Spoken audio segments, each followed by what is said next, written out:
He was born in Sparta, which already tells you everything you need to know about how bad his childhood was going to be. There was no celebration, no proud father holding him up to the sun like in the movies. The first people to judge him weren't his parents. It was the elders. Old men with scarred faces and opinions sharper than spears examined the baby like a faulty weapon. Too weak, too small, crooked limbs. Congratulations, you're being returned to nature, which was Spartan customer service, language for being left to die. Our boy passed. Barely his mother didn't coo over him. Spartan mothers didn't do that.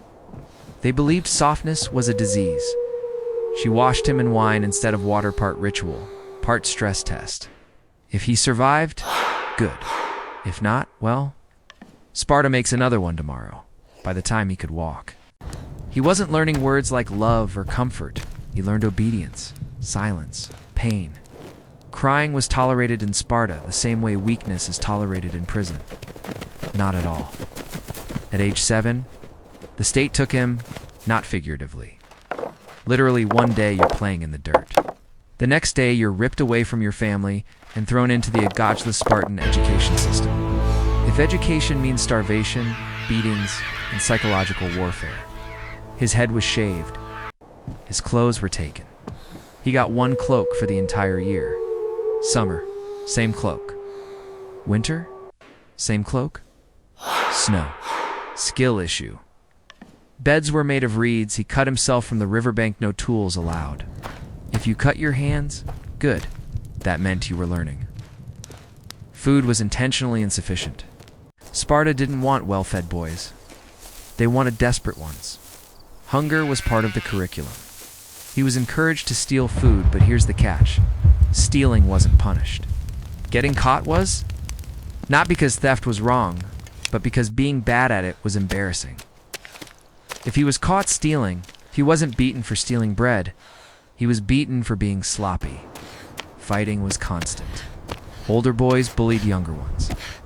Younger boys learned fast or learned painfully. There were no referees.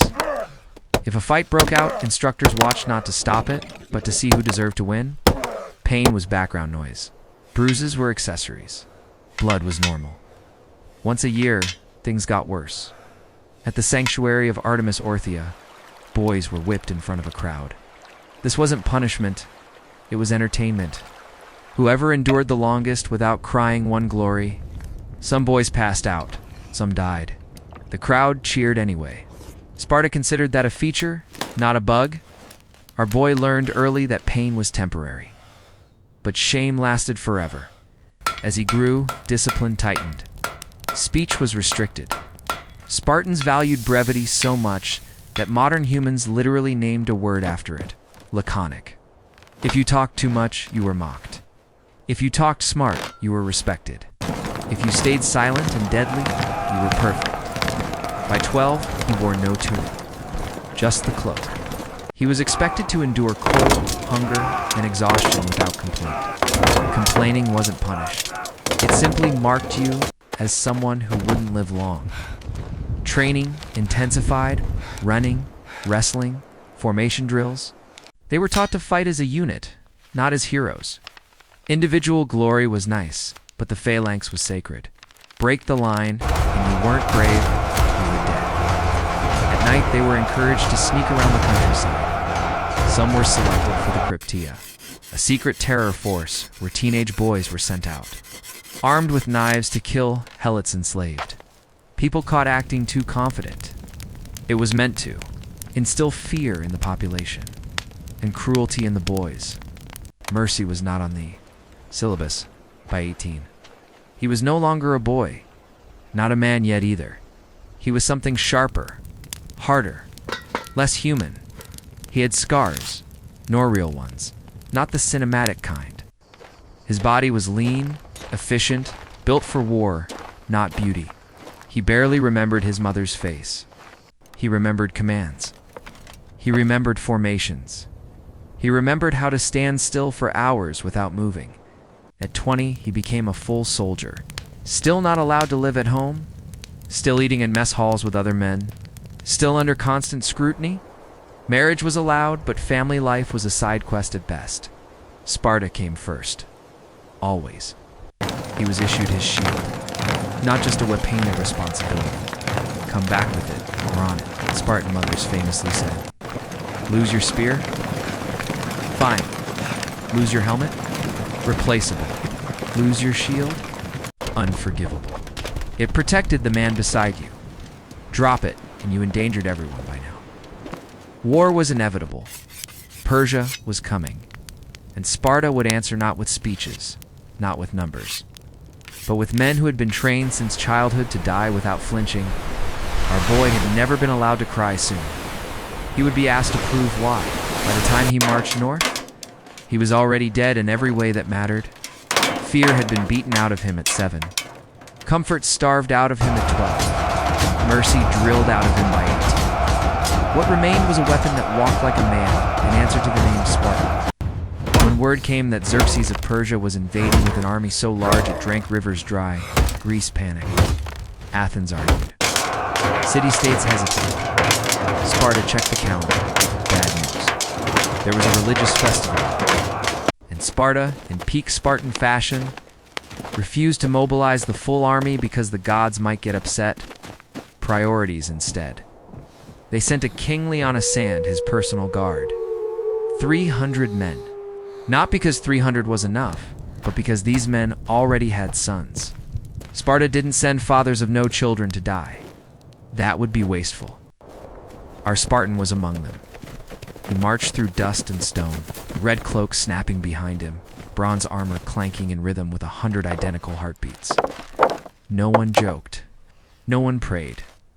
They had done their praying in childhood mostly for the beatings to stop. Thermopylae was perfect. A narrow pass between mountains and sea. Persia's numbers meant nothing here. This wasn't about winning. It was about delaying, bleeding the enemy, buying time. When Xerxes demanded they surrender their weapons, Leonidas replied with 2 words: come and take them. Classic Sparta. Even their trash talk was efficient.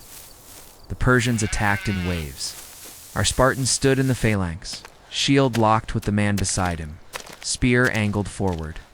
The first charge broke like water against stone. Persian armor was lighter, their weapons shorter. Their soldiers brave, but bravery doesn't matter when your enemy has trained for this moment since 7 years old. Spears shattered ribs, shields crushed faces. The Spartans advanced and retreated like a living wall. When spears broke, swords came out. When swords dulled, fists and shields finished the job. Bodies piled up so thick, the pass began to smell like iron and blood.